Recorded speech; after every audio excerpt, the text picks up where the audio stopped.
지난번에 우리 막내 선우가 어린이 영어 성경학교에 갔다가 아주 기분 좋아서 왔어요. 영어로 성구를 암송하는데 자기만 했대, 자기만. 그래가지고는 와서 영어로 살라살라 하나 했다 이거. 자기 혼자만. 얼마나 예뻐요, 기특하고. 그래서 선물을 주겠다고.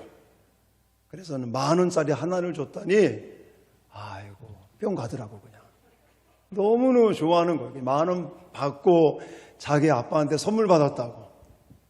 그러면서 열심히 또 성경 퀴즈 대회 하는데 그것도 준비한다고 또 열심히 하고. 그런 아들의 모습을 가만히 보면서 저는 무슨 생각을 했냐면, 하나님께서 우리에게 주신 선물이 굉장히 많은데 왜 우리는 저렇게 기뻐하지 못할까? 여러분, 하나님께서는 우리에게 많은 선물을 주셨습니다. 별로 아멘 안 세네. 아까 일부 예배 때도 제가 하나님께서 우리에게 주신 선물이 많다고 그러니까 아멘을 안 하시더라고, 아무도. 그래서 심각하다. 여러분, 성경에 보면요, 하나님께서는 온갖 좋은 선물과 완전한 은사를 위에서부터 하나님이 우리에게 주시기를 원하신다고 나와 있어요. 자, 야고보서 1장 7절 말씀 세번역본으로 준비를 했는데 같이 읽겠습니다. 시작. 온갖 좋은 선물과 모든 완전한 은사는 위에서 곧 빛들을 지으신 아버지께로부터 내려옵니다. 아버지께는 이러저러한 변함이나 회전하는 그림자가 없으십니다. 아멘. 여기 보면 온갖 좋은 선물과 모든 완전한 은사는 어디로부터 온다고요? 위로부터 내려오는 거예요. 빛들을 지으신 아버지께로부터 내려온다고 성경은 강조하고 있습니다. 근데 목사님, 선물이 없는 것 같은데요? 아니에요. 가장 우리에게 기본적인, 가장 중요한, 가장 먼저 주신 선물이 구원의 선물입니다. 믿음의 선물이에요. 우리나라에 살고 있으니까 교회도 많은 것 같고 예수 믿는 사람도 많은 것 같고 목사들도 많은 것 같지, 전 세계 인구를 봤을 때 예수 믿고 구원받은 사람들이요, 많지 않습니다. 그래서 성경에는 믿음으로 말미암아 구원함을 받은 것이 하나님의 선물이다. 할렐루야. 이렇게 말씀하고 있어요. 자, 에베소서 2장 8절 말씀 세번역본으로 읽겠습니다. 시작. 여러분은 믿음을 통하여 은혜로 구원을 얻었습니다. 이것은 여러분에게서 난 것이 아니요 하나님의 선물입니다. 아멘. 저와 여러분들이 예수님 믿고 오늘도 주일을 맞이해서 막 지금은 그래도 해가 뜨고 날씨가 좀 좋아졌지만 오늘 새벽에 얼마나 비바람 많이 쳤어요. 장마에다가 막 바람까지 불어서, 이러는 가운데도 주일날 교회 나와 이렇게 하나님을 예배한다고, 우리가 정말 신령과 진정으로 예배하고 믿음으로 사는 것, 이게 다 하나님의 선물이고 은혜인 것을 믿으시기 바랍니다. 이것으로 시작을 해서 하나님 우리에게 주신 선물이 얼마나 많은지 몰라요. 그 전에 우리 장모님 살아계실 때 우리 은서, 셋째입니다. 은서가 셋째고 초등학교 6학년짜리인데 은서를 보고 우리 장모님 그래요. 아이고, 어떻게 이렇게 좋은 선물을 하나님이 주셨을까? 네. 선물이라고 말할 수밖에 없는 게, 제가 일찍 결혼을 하고 그리고 나서 첫째 낳았고 둘째 낳았고 연년생으로 낳았고, 이거 안 되겠다. 하나님이 주신 이제 번성하는 건 그만해야지. 그러고 나서는 옛날 우리 예비군 훈련 가면은 왜 정관수술 하면 집에 빨리 보내줬잖아요. 그래가지고 겁나가지고 정관수술을 일찍 했거든요. 근데 부산 내려와서 교회 개척하고 1년 정도 됐는데 열심히 막 목회한다고 하는데 우리 사모님이 저 임신한 것 같다고. 저는 정관수술을 했는데 우리 친구한테 그 얘기를 했더니 의심이 가는데 이래. 야, 무슨 의심이 가냐. 너무너무 기쁘더라고요. 선물이에요, 선물 진짜. 산부인과 갔더니 한 200명에 한 명씩 정관수술을 하신 분들이 가끔씩 이렇게 임신하는 경우가 있는데 정말 하나님의 축복이라고. 우리 은서 없으면 어떻게 살지 모르겠어요. 궁금하시죠? 다음 주에 간증한대요, 간증. 어린이 제자학교 전반기 1학기 끝나고 나서 은혜 받은 거 간증한다고 그러더라고. 그때 보세요. 저거 똑같이 생겼어요. 교회 처음 오신 분들이 엘리베이터에서 우리 딸을 보고 너 목사 딸이지? 다 알아, 다. 근데 어떻게 의심을 하느냐고. 하나님이 주신 선물이죠. 이렇게 선물을 받으면요, 날마다 기쁘고 행복하고 즐겁고. 근데 우리가 하나님께로부터 구원의 선물을 비롯해서 너무나 많은 선물들을 받았음에도 불구하고 우리는 기쁨이 없어요, 그냥. 여러분들 오늘 주일을 맞이해서 기쁨과 감격 속에 교회 나오셨습니까? 내가 정말 많고 많은 사람들 중에 이렇게 택함을 받아 하나님의 자녀가 되었고 믿음의 사람이 돼서 구원받은 이 감격으로 오늘도 하루를 출발하셨고 이 시간에 예배드리러 나오셨습니까? 아이고, 나는 구질구질한데 교회 안 가면 또 좀 찜찜하고 이래서 나오셨어요? 아까 제가 우리 막내 얘기를 했지만 선물 받으면요 기쁘고 너무너무 행복해 하더라고요. 하나님께로부터 우리가 선물을, 구원의 선물을 비롯해서 너무나 많은 선물들을 받았는데 오늘날 예수 믿는 우리들이 너무나 무감각하게 살아가는 그런 모습은 아닌지 한번 생각해 보시기를 바랍니다. 그래서 오늘 저는 여러분들에게 부활하신 예수님이 제자들에게 찾아오셔서 제자들에게 어떤 선물을 주셨는지, 부활하신 주님이 주신 선물이 제자들에게만 주신 것이 아니라 오늘날 저와 여러분에게도 주신 선물이라는 것을 여러분들 믿으시기 바랍니다. 자, 그렇다면 지금 이 부활하신 주님이 제자들에게 찾아오셔서 주신 이 선물 첫 번째는요 19절에 나와 있어요. 19절 같이 읽겠습니다. 19절 시작. 같은 날 저녁에 제자들이 함께 모여 있었습니다. 제자들은 유대인들이 두려워 문을 꼭 잠갔습니다. 그곳에 예수님께서 오셔서 그들 가운데 서서 말씀하셨습니다. 너희에게 평강이 있을지어다. 아멘. 예, 쉬운, 여러분들 이해를 돕기 위해서 쉬운 성경을 준비했고, 제가 성경책 읽자고 할 때는 성경책 보지 마시고 다 PPT로 준비해서 띄워드리니까 이거 보시면서 읽으시면 되겠습니다. 자, 여기 19절에 가보니까 같은 날 저녁에 제자들이 함께 모여 있었고 제자들은요 두려워 떨고 있었어요. 문을 잠글 정도로 두려움 속에 빠져있는 그들에게, 제자들에게 예수님께서 찾아오셔서 무엇이라고 말씀하고 계십니까? 예, 너희에게 평강이 있을지어다. 여러분 21절에도 쉬운 성경에 보니까 다시 예수님께서는 너희에게 평강이 있을지어다 이렇게 말씀하시면서 이야기를 하고 계시죠. 평강이 너희에게 있을지어다. 이 평강이라는 단어가 그냥 인사말이 아닙니다. 어떤 사람들은, 왜 이스라엘 백성들은 사람 만나면 샬롬 샬롬 그렇게 인사를 한다고 그러잖아요. 근데 여기서 말하는 이 평강이라는 이 단어는 그런 일반적인 단순한 인사말은 아닙니다. 그래서 제가 사전을 찾아봤더니 에이레네라는 단어를 쓰고 있고 이 평강, 에이레네라고 하는 이 단어의 뜻은 분쟁이 종식된 평화를 가리키는 거예요.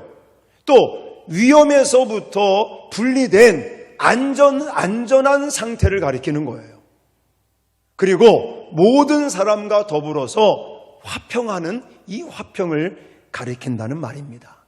다시 말해서 그냥 이스라엘 백성들이 이웃 사람 만나면 그냥 반가워서 샬롬하고 하는 그 인사에 그치는 것이 아니라 예수 그리스도께서 이제 배신한 사람들이잖아요. 예수님을 부인한 사람도 있고 예수님을 팔아먹은 사람도 있었었고 다 도망갔던 사람들, 그 제자들에게 다시 찾아오셔서 이렇게 평강이 너희에게 있을지어다 라고 하는 이 말씀 속에는 지금 두려움에 빠져 있는 그 제자들의 그 마음들, 하나님과도 별로 껄끄러운 좋지 않은 관계, 이런 것들이 있었지만 그런 모든 것들이 다 종식된 그 평강, 그리고 사탄의 공격으로부터 불안해하고 또 두려워하는 그런 어떤 위험에서부터 분리된 완전한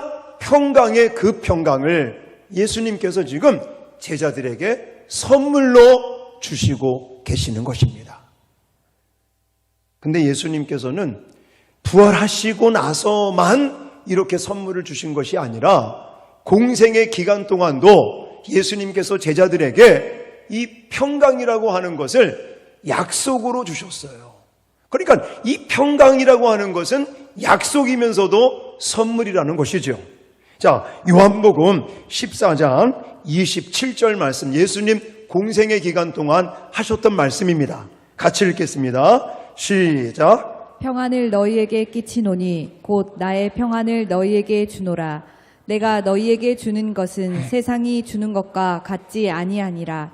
너희는 마음에 근심하지도 말고 두려워하지도 말라. 아멘. 자, 예수님께서 공생의 기간 동안도 그냥 샬롬이라고 하는 단순한 인사말이 아니라 너희에게 평강을 끼치노라. 내가 주는, 너희에게 주는 평강은 세상이 주는 것과 같지 아니하다. 할렐루야. 세상이 줄 수 없는 평강을 너희에게 주노라. 그러면서 다른 보혜사 성령을 약속하셨고 그 다른 보혜사를 내가 떠나가고 난 다음에 너희에게 보내줄 것이다 라고 하는 약속으로 하나님의 선물로 평강을 주셨습니다. 근데 이 평강이 저와 여러분들에게도 주어졌다는 것이죠. 자, 계속되는 말씀, 요한복음 16장 33절 말씀 또 읽겠습니다. 시작. 이것을 너희에게 이르는 것은 너희로 내 안에서 평안을 누리게 하려 함이라. 세상에서는 너희가 환난을 당하나 담대하라. 내가 세상을 이기었노라. 아멘. 지금 예수님께서 계속해서 공생의 기간 동안도 이 편안에 대해서, 평강에 대해서 말씀하시면서 평강을 누려라. 또한 세상에서는 너희가 환난을 당하지만 평강을 누릴 수 있다는 거예요. 그러니까 힘들고 어려운 시련과 환난, 역경이 없어서가 아니라 예수 그리스도를 믿는 믿음 안에 있는 사람들에게 하나님께서 주시는 평강이 있다는 것이죠.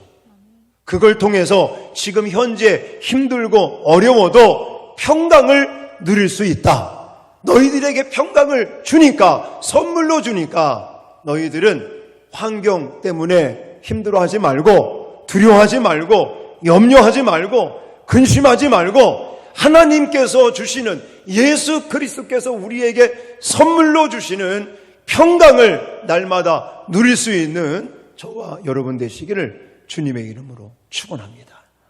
우리 선우가 그 10,000원 선물이라고 10,000원 준 거 가지고 그렇게 기뻐하고 행복해하는데, 여러분들은 정말 세상에 줄 수 없는, 또 그 누구도 여러분들에게 안겨줄 수 없는 그 편안을, 그 평강을 예수님을 통해서 우리에게 선물로 주셨으니 날마다 그 평강을 누리시면서 기뻐하고 행복해 하시는 저와 여러분 되시기를 주님의 이름으로 축원합니다.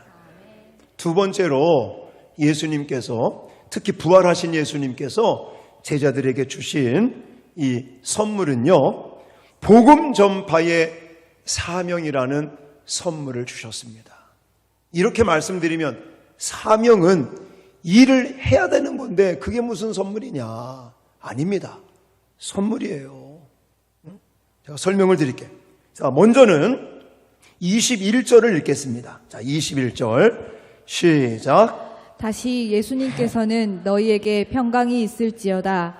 아버지께서 나를 보내신 것 같이 나도 너희를 보낸다 라고 말씀하셨습니다. 아멘. 자, 평강에 대한 이야기는 아까 말씀드렸고, 먼저 아버지께서 아들이신 예수 그리스도를 어디로 보내신 거예요? 세상으로 보낸 겁니다. 무엇을 위해서? 구원을 위해서. 죄악에 빠진 인간들을 구원시키고 그들에게 새 생명을 주는 그 구원의 은총을 내리시기 위해서 아버지 성부 하나님께서는 그의 아들 독생자 예수 그리스도를 세상에 보내셨다는 것이에요. 이제는 예수님께서 세상을 떠나시면서 이제는 다른 보혜사 물론 보내주시겠다고 약속하셨지만 제자들을 어디로 보내신다고 그래요? 세상으로 제자들을 보내신다라고 말하고 있습니다. 자, 하나님께서 복음 전파를 위해 모든 권세를 아들에게 주어 세상에 보내신 것처럼 부활하신 예수님께서도 제자들에게 복음 전파의 사명을 주시며 세상에 보내신다는 것인데, 여러분 신약 성경에 가보세요. 신약 성경을 가만히 읽어보면, 특히나 복음서를 읽다가 보면 예수님께서 명령어로, 동사용으로 명령어로 주신 두 가지가 있거든요. 그 첫 번째는 와라, 오라, 와보라. 그래서 예수님께서 와보라 그러면 와서 뭐 하라는 거예요? 와서 믿고 구원함을 받으라. 그리고 나서는 어떻게 하라고 명령하시냐면 가라라고 명령하십니다. 이것은 보내는 것을 가리키는 것이죠. 그래서 예수님께서는 제자들을 부르셨고 그들을 다시 세상으로 보내십니다. 자, 보내실 때는 그냥 보내시느냐고요? 아니죠. 능력도 주시고 또 예수 그리스도의 그 구원받는 새 생명의 그 기쁜 복음의 소식을 전파하면 그들에게 하나님께서 능력도 부어주시고 감당할 수 있는 힘과 권능과 또 필요한 모든 것들을 부어주신다는 사실을 우리가 잘 알고 있습니다. 할렐루야. 그러니 예수 그리스도의 복음을 증거하는 이 증인의 이 복음 전파의 사명을 가진 사람들에게는 하나님께서 복과 능력을 부어주시니 사실 사명이라는 단어만 생각하면 내가 일을 해야 되는 의무감의 마음이 생각이 들지만은 사실은 의무감도 있지만 그 일을 감당하라고 하나님께서 주시는 은혜와 능력과 복이 있다는 사실을 여러분들 기억하시길 바랍니다. 그래서 저는 복음 전파의 사명은 우리에게 의무로만 주어지는 것이 아니라 선물로 주어지는 것이다. 할렐루야. 그래서요, 열심히 복음 전파하고 주의 복음을 위해서 헌신하고 일하는 사람들 보십시오. 하나님이 그냥 두시질 않습니다. 그들에게 하나님께서 누르고 흔들어 넘치도록 복을 부어주시고 능력을 부어주시고 환경을 활짝 열어주심을 믿으시기 바랍니다. 그래서 복음 전파는 사명이기도 하지만 우리에게는 선물이라고 말할 수 있는 것입니다. 그래서 예수님의 제자들이 이런 복음 전파의 사명을 감당하라고 예수님께서 승천하시면서 마지막 지상 명령으로 주신 것을 보면서도 우리는 그것을 느낄 수가 있는데, 자, 마태복음 28장 19절로 20절 말씀을 같이 읽겠습니다. 시작. 그러므로 너희는 가서 모든 민족을 제자로 삼아 아버지와 아들과 성령의 이름으로 세례를 베풀고 내가 너희에게 분부한 모든 것을 가르쳐 지키게 하라. 볼지어다 내가 세상 끝날까지 너희와 항상 함께 있으리라 하시니라. 아멘. 아멘. 그래요. 모든 민족으로 제자를 삼아 아버지와 아들과 성령의 이름으로 세례를 베풀고 그리고 분부한 모든 것을 가르쳐 지키게 하면서 복음 전파의 사명을 감당하게만 하나님께서 일을 맡기시는 것이 아니라 이 일을 위해서 하나님이 뭘 주신다고 그래요? 세상 끝날까지 너희와 항상 함께 있으리라. 할렐루야. 이러니 이게 선물이 아니고 뭐겠습니까? 우리로 하여금 복음 전파의 사명을 주시면서 내가 세상 끝날까지 너희와 항상 함께 하겠다라고 주신 것은 이것은 바로 복이고 하나님께서 우리에게 정말 은혜로 주신 것을 믿으시기 바랍니다. 그러므로 이 복음 전파의 사명도 우리에게 주신 선물이다 라고 저는 여러분들에게 말씀을 드리고 싶은 거예요. 자, 마지막 세 번째 또 무엇을 주시는지 보십시오. 자, 23절 말씀 같이 쉬운 성경으로 읽겠습니다. 시작. 이 말씀을 하시고 그들을 향해 숨을 내쉬며 말씀하셨습니다. 성령을 받아라. 아멘. 세 번째 선물은 성령이라는 선물을 주셨습니다. 자, 첫 번째는 무슨 선물? 평강이라는 선물. 두 번째는 복음 전파의 사명이라는 선물을 주셨고, 그리고 세 번째는 성령을 받으라. 성령을 선물로 주셨어요. 근데 따지고 보면 앞부분에 평강이라는 선물을 주시기 위해서 또 복음 전파의 사명을 그 선물을 잘 감당하기 위해서는 하나님은 필수적으로 이 성령을 주실 수밖에 없다라고 여러분에게 말씀을 드리고 싶습니다. 예수님께서 제자들에게 성령을 주시는 이 장면 묘사를 여러분 가만히 생각해 보시면요, 언제가 생각이 나냐면 하나님께서 태초에 아담과 하와 인간을 창조할 때가 기억이 납니다. 왜 그래요? 제자들에게 성령을 받으라고 성령을 선물로 주시면서 어떤 행동을 취하십니까? 나와 있잖아요. 23절에 이 말씀을 하시고 그들을 향해, 그들이 누구예요? 제자들입니다. 제자들에게 성령을 받으라고 말씀하시고 성령을 선물로 주시면서 어떤 행동을 하시느냐? 그들을 향해 무엇을 내쉬었다? 숨을 내쉬며 성령을 받으라. 이것에 여러분들이 초점을 맞춰야 됩니다. 아니 그냥 성령 받으라 이렇게도 표현할 수가 있는데 굳이 성령을 선물로 주시면서 그 앞에 숨을 제자들에게 내쉬었다라고 하는 것은 인간을 창조할 때의 하나님의 모습과 유사하다는 거예요. 하나님께서 인간을 창조할 때 어떻게 창조하셨습니까? 흙으로 사람을 빚고 그 코에다가 생기를 불어 하고 넣으시니까 그게 생명체가 된 거예요. 이거 기억나시죠? 지금 제자들에게 성령을 받으라고 성령을 선물로 주시면서 제자들을 향해서도 예수님이 숨을 불어 넣으시는 거예요. 할렐루야. 이것은 바로 창조주 하나님께서 성령을 주심이 바로 새로운 창조로 묘사되고 있다는 것입니다.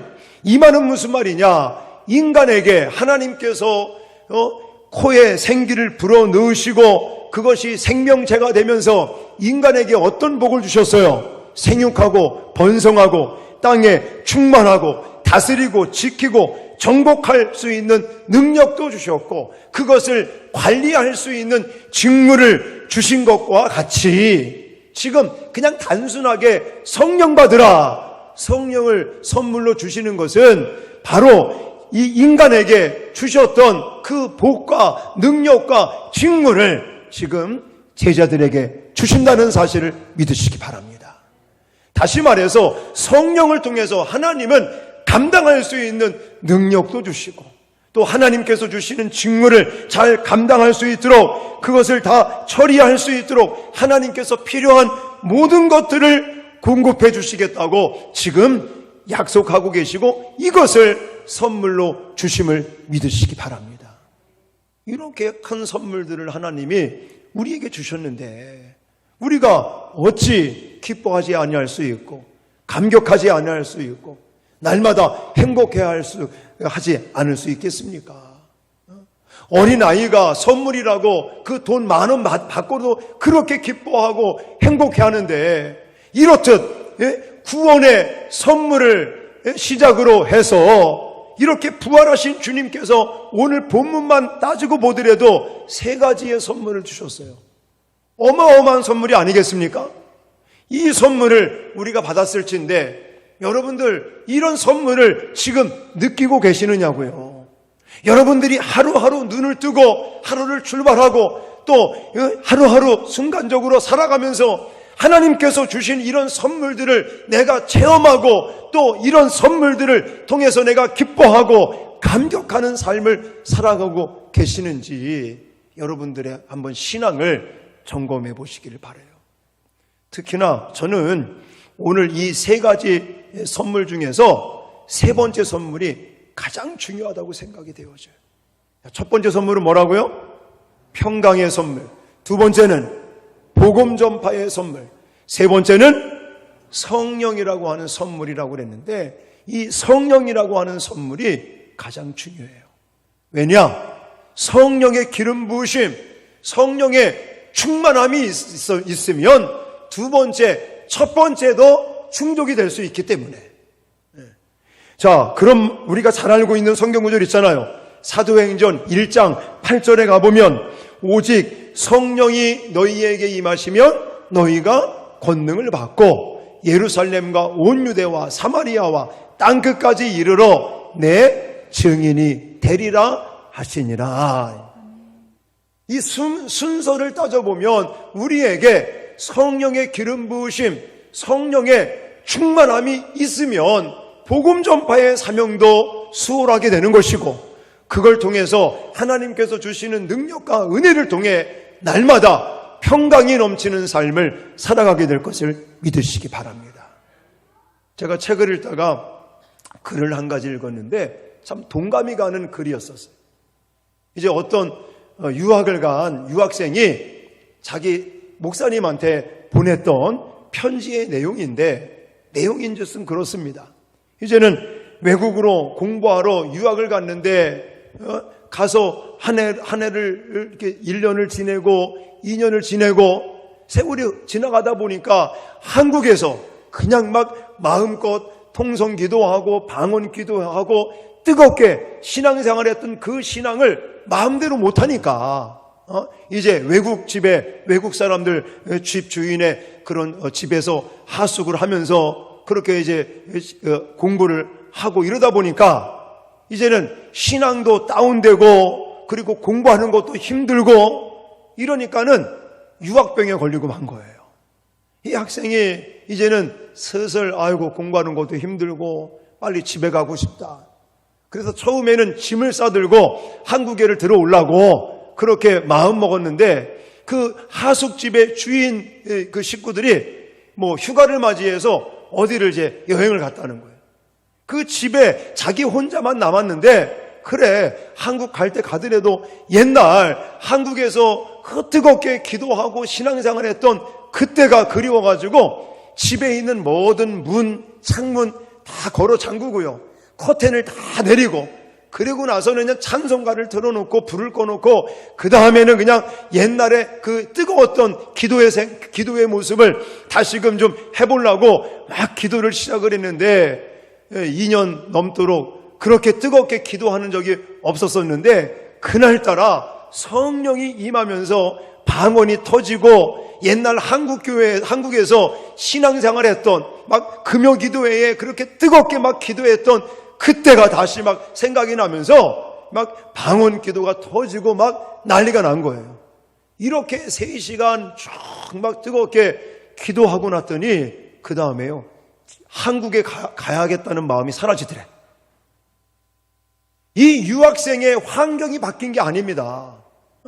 똑같이 외국 영어로 된 공부를 해야 되고 원서를 봐야 되고 공부하기도 힘들고 그리고 엄마가 그립고 한국 고향이 그립고 한국 가고 싶고 이게 바뀐 것이 아무것도 없는데 그 학생의 성령의 충만함으로 그렇게 뜨겁게 한 서너 시간 기도하고 났더니 내가 정신을 차려야지 마음이 새롭게 바뀌었다는 거예요.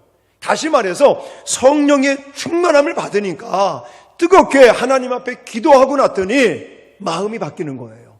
그래서는 목사님한테 편지를 보낸 거예요. 목사님 이만저만 해서 제가 한국 가려고 했는데 이렇게 해서 기도하다가 한 서너 시간 막 눈물 콧물 흘려가면서 방언 기도해가면서 그렇게 뜨겁게 오래간만에 기도하고 났더니 한국 가고 싶은 마음이 사라지더라고. 내가 다시 정신 차리고 열심히 공부해서 학위를 받고 한국에 가야지 그냥 갈 수 없다는 생각이 든다고 목사님 기도 많이 해주십시오라고 편지를 담임 목사님께 보냈던 거예요. 여러분, 우리가 신앙생활을 함에 있어서 하나님께서 우리에게 주신 이 성령의 기름 부으심, 성령의 충만함이 여러분들 가운데 가지고 계십니까? 아니면 그냥 습관적으로 형식적으로 그냥 주일날 되면 교회 와서 예배 시간에 앉아있다가 그냥 의자만 대피다가 그렇게 시간 때우다가 가버리고 시간 우리 한국교회는 너무 감사하게 주일날이면 오전 예배가 있고 또 저녁 예배가 있고 뭐 수요일날도 밤에 못 오시는 분들 때문에 오전에 예배가 있고 저녁에도 예배가 있고 금요 기도회가 있고 또 새벽 기도도 매일매일 같이 하고 우리 교회는 24시간 문을 열어놓고 여러분들 매일매일 교회 와서 기도하시라고 이 2층에 올라오시면요 그냥 마음껏 기도할 수 있는 그런 환경도 열어놓고 그런데 과연 나는 이런 환경, 좋은 환경 속에서 신앙생활을 하면서 얼마나 정말 예수님께서 부어주시는 성령의 충만한 선물을 받고 내가 날마다 기뻐하고 감격하며 신앙생활을 하고 있는지 아니면 엄마 뱃속에서부터 모태신앙으로 신앙생활을 그저 형식적으로만 해나가고 있으신지. 아까도 말씀드렸잖아요. 제자들은요 마리아로부터 예수님의 부활 소식을 듣기는 들었어도 아직도 두려운 마음이 커서 문을 잠궈놓고 있었습니다.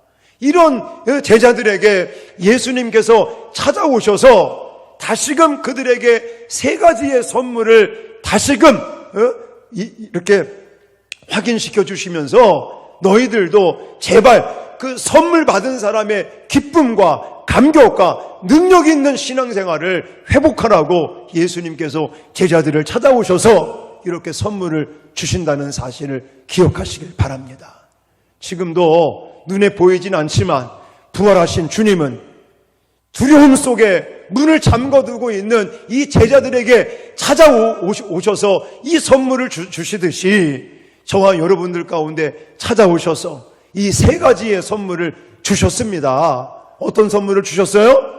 평강의 선물을 주시고 복음 전파의 사명이라는 선물을 주셨고 그리고 가장 중요한 성령을 우리에게 선물로 주셨습니다.